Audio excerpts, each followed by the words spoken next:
Hello student, स्वागत है आप सभी का। ये आखिरी रात है क्वेश्चन प्रैक्टिस की, क्योंकि कल तो कोई पढ़ाई होगा नहीं और परसों से आप लोग का एग्जाम ही है। ठीक है, तो मुझे पता है आप लोग बहुत ज्यादा डरे हुए हैं, बट डरने की कोई बात नहीं है। ठीक है ना, नॉर्मल फ्रेश माइंड से जाओ, अपना एग्जाम लिख के आओ। ठीक है ना, डरने की कोई बात नहीं है।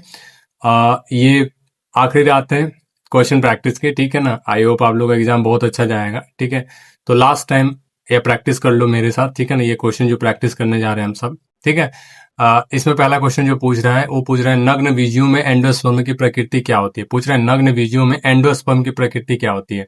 ठीक है ना, देखो नग्न बीज मतलब जिम्नोस्पर्म में। ठीक है ना, और जिम्नोस्पर्म में एंडोस्पर्म जो होते हैं वो कैसे होते हैं, अगुणित होते हैं। ठीक है ना, मतलब फर्स्ट नंबर ऑप्शन सही है। अगला, निम्नलिखित में से कौन यौन संचारित रोग है। यौन संचारित रोग उसको बोलते हैं जो सेक्स से फैलते हैं, मतलब सेक्सुअली ट्रांसमिटेड डिजीज। ठीक है, तो पूछा इनमें से कौन यौन संचारित रोग है, मतलब जो सेक्स के थ्रू क्या होता है, फैल सकते हैं। तो पहला सिफिलिस है, गोनोरिया है, ए और बी दोनों, और इनमें से कोई नहीं। देखो ये सिफिलिस भी है और गोनोरिया भी है, दोनों के दोनों क्या है, ये यौन संचारित रोग है। ठीक है ना, मतलब सी नंबर ऑप्शन इसका क्या है, सही है। आगे बढ़ते हैं। निम्नलिखित में से किसमें गुणसूत्र का एक अतिरिक्त जोड़ा पाया जाता है। देखो हमारे बॉडी में कितने गुणसूत्र होते हैं, 46। कितने जोड़े में पाए जाते हैं, 23 जोड़े में। ठीक है ना, तो उससे ना कम होते हैं ना उससे ज्यादा, बट कभी कभी क्या होता है, विकार के चलते कहीं दोष उत्पन्न हो चलता है, उसके चलते क्या होता है, कम या ज्यादा हो जाता है। तो किसमें पूछ रहा है कि चारों में से किसमें अतिरिक्त जोड़ा पाया जाता है, ट्राइसोमिक, डबल ट्राइसोमिक, टेट्रासोमिक और नलिसोमिक। देखो ये जो ट्राइसोमिक होता है उसमें एक गुणसूत्र अतिरिक्त जोड़ा में क्या होता है, पाया जाता है। अगला क्वेश्चन, पौधे के किस भाग से लौंग प्राप्त किया जाता है। पौध जो लौंग होता है ना, पूछ रहे हैं पौधे किस भाग से क्या कहते हैं, प्राप्त किया जाता है। पुष्प से, कली से, फल से या बीज से। आपने कभी लौंग देखा होगा तो आपको पता होगा जो लौंग होता है ना, किससे प्राप्त किया, कली होता है। एक्चुअली फूल जो होता है ना, कली की अवस्था में तभी लौंग को क्या कहते हैं, तोड़ लिया जाता है। ठीक है ना, तो लौंग कैसा होता है, प्राप्त किया जाता है, कली से। आगे बढ़ते हैं। निम्नलिखित में से किस पौधे को बंगाल का आतंक कहा जाता है। बंगाल का आतंक मतलब किस पौधे, जलकुंभी, बांस, लैंटेना और पार्थेनियम। आपको पता होगा कि बंगाल का आतंक किसे कहा जाता है, जलकुंभी को। ठीक है ना, क्योंकि ये बहुत तेजी से ऑक्सीजन खींचता है पानी में से। आगे बढ़ते हैं।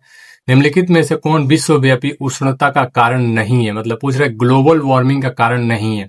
पहला जीवाश्म ईंधन का प्रयोग, दूसरा है वनोन्मूलन, तीसरा है जनसंख्या विस्फोट और चौथा है ऊर्जा प्रयोग दक्षता में उन्नति। देखो विश्व उष्णता का कारण नहीं है, कारण नहीं है। ठीक है ना, इसमें से देखो जितना डीजल पेट्रोल जलेगा उतना ही ज्यादा क्या होगा, आपका ये ग्लोबल वार्मिंग होगा। साथ में क्या होगा, वन उन्मूलन माने पेड़ों कटाई होगी तभी भी ग्लोबल वार्मिंग होगा। ठीक है ना, लेकिन जनसंख्या विस्फोट विस्फोट जितना होगा उससे भी क्या होगा, वन उन्मूलन होगा। ठीक है ना, लेकिन ये जो चीज है ऊर्जा प्रयोग के दक्षता में कमी, इससे नहीं होगा। ठीक है ना, इससे वन उन्मूलन नहीं होगा। आगे बढ़ते हैं।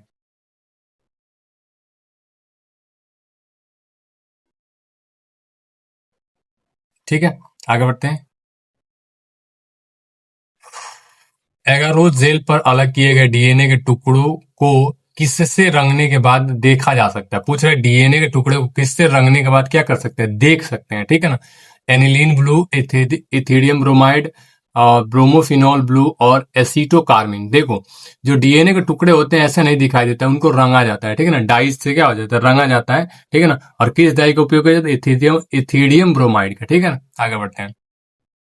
रेट्रोवायरस निम्न में से किस बीमारी का रोगजनक है। पूछ रहे किसके कारण, किस मतलब रेट्रोवायरस के कारण कौन सा बीमारी होता है, मलेरिया, सिफिलिस, एड्स और बी और सी दोनों। देखो रेट्रोवायरस जो होता है मेनली कौन सा कोज करता है, रेट्रोवायरस के चलते होता है एड्स। ठीक है ना, आगे बढ़ते हैं। फोटोकेमिकल स्मोक में कौन हमेशा उपस्थित रहता है। फोटोकेमिकल स्मॉग, देखो दो तरह के स्मॉग होते हैं, एक पहला है और दूसरा क्या है, फोटोकेमिकल स्मॉग।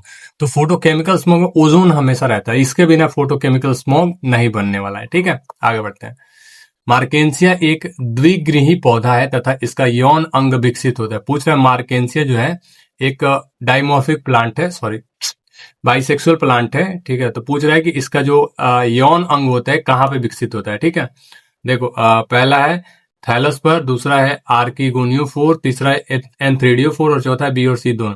देखो ये आर्किगोनियो और एंथ्रेडियोफोर दोनों सेक्स ऑर्गन्स है। ठीक है ना, मतलब बी और सी दोनों। अगला, एक जीन जिसकी अभिव्यक्ति रूपांतरित कोशिका की पहचान करने में करता है वह है संरचनात्मक जीन, वर्ण योग्य जीन, प्लाज्मिड और संभाग। देखो जीन जो अभिव्यक्ति रूपांतरित कोशिका की पहचान करता है वो है वर्ण योग्य जीन। ठीक है ना, चिन्हक। आगे बढ़ते हैं। प्रथम नैदानिक जीन थेरेपी किस रोग के लिए की गई थी। पूछ रहा है पहला जो है जीन थेरेपी किस रोग को ठीक करने के लिए किया गया था, ठीक है। पहला है एड्स, दूसरा है सिस्टिक फाइब्रोसिस, तीसरा है कैंसर और चौथा है SCID। देखो, जो फर्स्ट टाइम जीन थेरेपी किया गया था, किसके लिए? SCID के लिए किया गया था। आगे बढ़ते हैं। गणरोत्रो करने पर क्या है? इसका समझ में नहीं आ रहा गाइस, ये पूछ क्या रहा है, ठीक है, लेकिन बी नंबर ऑप्शन इसका सही। आगे बढ़ते हैं।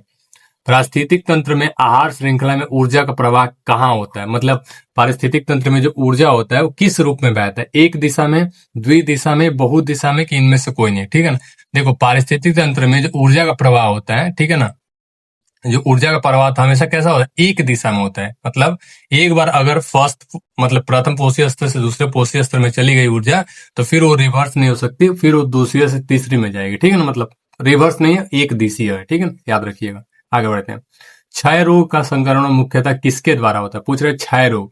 क्षय रोग को एक्चुअली टीबी कहा जाता है। टीबी, ट्यूबरकुलोसिस जो होता है ना, टीबी, उसको कहा जाता है क्षय रोग, ठीक है। तो पूछ रहे क्षय रोग किसके कारण होता है, ठीक है ना। जल से, हवा से, कीट से और संपर्क से। देखो, क्षय रोग जो टीबी होता है ना, किससे होता है? जब कोई आदमी खांसता है ना, ऐसे मुंह पे बिना हाथ रखे, रुमाल या फिर कपड़ा कुछ भी बिना रखे खांसता है, तो ड्रॉपलेट्स जो थूक के होते हैं ना, वो बाहर निकलते हैं, ठीक है ना। अब बाहर निकलने के चलते क्या है कि वो ड्रॉपलेट जो है हवा में फैल जाते हैं, ठीक है ना। और कोई सांस लेता है तो उसके मुंह में भी क्या होते हैं? चले जाते हैं ये ड्रॉपलेट्स, ठीक है ना। तो क्षय रोग जो बेसिकली किससे फैलता है? हवा से फैलता है। आगे बढ़ते हैं। मेंडल के नियम का एक अपवाद है। पूछे इसमें से कौन सा है एक मेंडल का नियम का अपवाद है?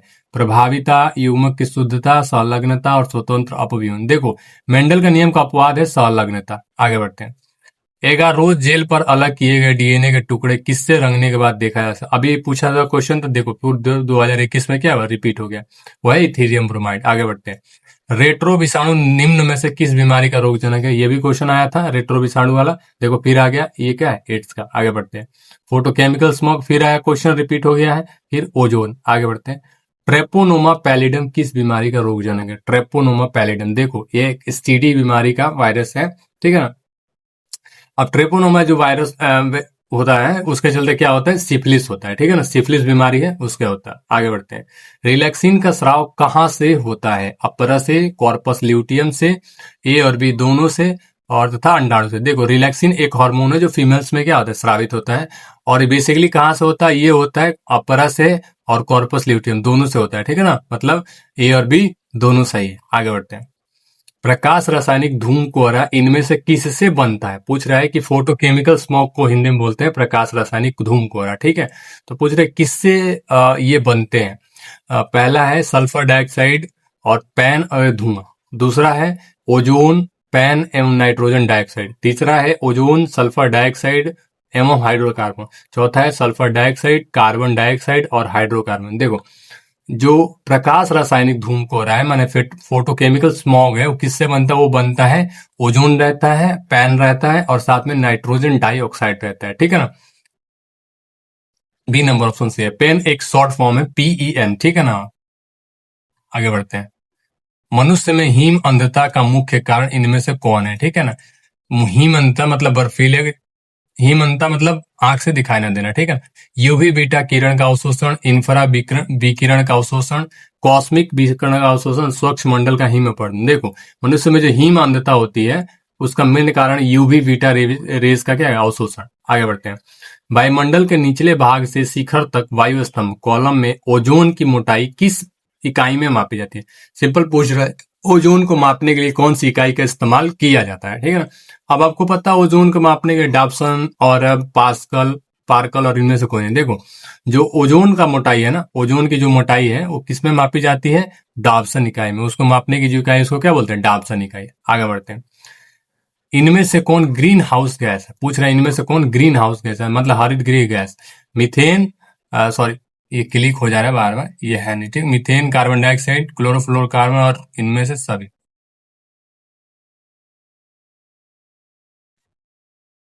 पढ़वा कौन का जो? हममें से कौन सा?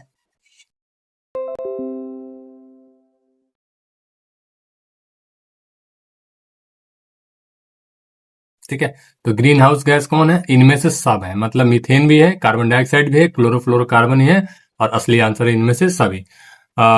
तो अपना ख्याल रखिएगा, ठीक है। और डरना बिल्कुल नहीं है, मैं हूँ साथ में, ठीक है ना। कोई बात नहीं, जितना पढ़ाई किए उतना बहुत है, एनफ है, ठीक है ना। आप लोग बहुत अच्छा एग्जाम जाएगा, डरने की कोई बात नहीं है, ठीक है। सबके साथ ऐसा होता है, मैं भी एग्जाम देने गया था तो ऐसा ही फील होता है, डर तो लगता है बट डरने की बात नहीं है।